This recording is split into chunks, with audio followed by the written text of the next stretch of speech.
ಸಚಿವ ಸ್ಥಾನಕ್ಕೆ ಒತ್ತಾಯಿಸಿ ಮತ್ತೆ ದೆಹಲಿಗೆ ಹಾರಲು ಸಿಎಂ ಸಿದ್ದರಾಮಯ್ಯ ಬಣ ರೆಡಿಯಾಗಿದೆ. ಸಚಿವರಾಗಿ ತೀರ್ತೇವೆ ಅಂತ ಹಿರಿಯ ಶಾಸಕರು ಪಟ್ಟು ಹಿಡಿದಿದ್ದಾರೆ. ಸಚಿವ ಸಂಪುಟ ಪುನರಚನೆಗೆ ಶಾಸಕರು ಒತ್ತಾಯ ಮಾಡ್ತಾ ಇದ್ದು, ಕ್ಯಾಬಿನೆಟ್ ಸೇರಲು ಶಾಸಕರು ಕಸರತ್ತು ನಡೆಸುತ್ತಿದ್ದಾರೆ. ಕೆಲ ದಿನಗಳ ಹಿಂದೆಯಷ್ಟೇ ದೆಹಲಿಗೆ ಹೋಗಿದ್ದ ಹಿರಿಯ ಶಾಸಕರು ಮತ್ತೆ ದೆಹಲಿಗೆ ಹೋಗೋ ಸುಳಿವು ಕೊಟ್ಟಿದ್ದಾರೆ. ದೆಹಲಿಗೆ ತೆರಳಿ ಮಲ್ಲಿಕಾರ್ಜುನ ಖರ್ಗೆ, ಸುರ್ಜೇವಾಲಾರನ್ನ ಭೇಟಿ ಮಾಡಿದ್ದ ಹಿರಿಯ ಶಾಸಕರ ಟೀಮ್ ಸಚಿವ ಸ್ಥಾನಕ್ಕೆ ಡಿಮ್ಯಾಂಡ್ ಇಟ್ಟಿದ್ದಾರೆ. ಪಂಚರಾಜ್ಯ ಚುನಾವಣಾ ಫಲಿತಾಂಶದ ನಂತರ ಬದಲಾವಣೆಯ ಭರವಸೆ ಕೊಟ್ಟಿದ್ದು, ಮತ್ತೆ ದೆಹಲಿಗೆ ಪ್ರಯಾಣ ಮಾಡಲು ಸಿದ್ಧತೆ ನಡೆಸಿದ್ದಾರೆ. ಮೆಲ್ಲಗೆ ಬಂದು ಗ್ಯಾಸ್ ಹೊತ್ತು ಎಸ್ಕೇಪ್ ಆದ ಘಟನೆ ಸಿಲಿಕಾನ್ ಸಿಟಿ ಬೆಂಗಳೂರಲ್ಲಿ ನಡೆದಿದೆ. ಮನೆಯ ಕಾಂಪೌಂಡ್ ಒಳಗೆ ಇರಿಸಿದ್ದ ಗ್ಯಾಸ್ ಅನ್ನ ಕಳ್ಳತನ ಮಾಡಲಾಗಿದೆ.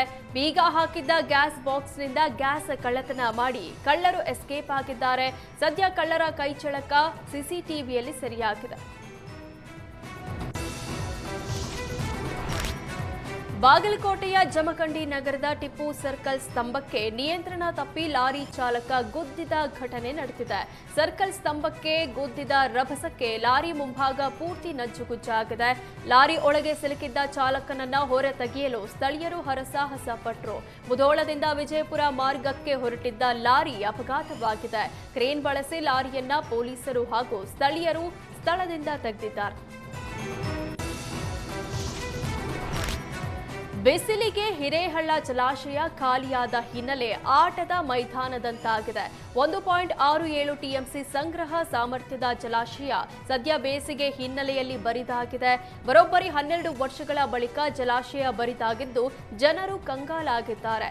ಜಲಾಶಯದಲ್ಲಿ ನೀರು ಇಲ್ಲದೆ ಇರೋದ್ರಿಂದ ಪ್ರತಿನಿತ್ಯ ಗ್ರಾಮದ ಯುವಕರು ಮಕ್ಕಳು ಕ್ರಿಕೆಟ್ ಆಡ್ತಿದ್ದಾರೆ. ಕರಾವಳಿಯಲ್ಲಿ ಬೆಳೆಯುವ ಬೈನೆ ಮರದ ಹಣ್ಣುಗಳನ್ನು ಗೊಂಚಲಾಗಿ ಮಾರಾಟ ಮಾಡಲಾಗ್ತಾ ಇದೆ. ಕೇರಳ, ಬೆಂಗಳೂರು ಮುಂತಾದ ಪ್ರದೇಶಗಳಿಗೆ ಶುಭ ಕಾರ್ಯಗಳ ಅಲಂಕಾರಕ್ಕಾಗಿ ಬೈನೆ ಹಣ್ಣನ್ನು ಬಳಸಲಾಗುತ್ತೆ. ಕರಾವಳಿಯಲ್ಲಿ ಬೈನೆ ಮರಗಳು ಕಡಿಮೆ ಆಗ್ತಾ ಇದ್ದು, ಈ ಹಣ್ಣನ್ನೇ ಆಶ್ರಯಿಸಿರುವ ಪ್ರಾಣಿ ಪಕ್ಷಿಗಳಿಗೆ ಇದರಿಂದ ತೊಂದರೆಯಾಗಿದೆ. ಅರಣ್ಯ ಇಲಾಖೆ ಮಧ್ಯ ಪ್ರವೇಶಿಸಿ ಈ ಮಾರಾಟ ಸ್ಥಗಿತ ಮಾಡಬೇಕು ಅಂತ ಪರಿಸರ ಪ್ರೇಮಿಗಳು ಒತ್ತಾಯಿಸಿದ್ದಾರೆ.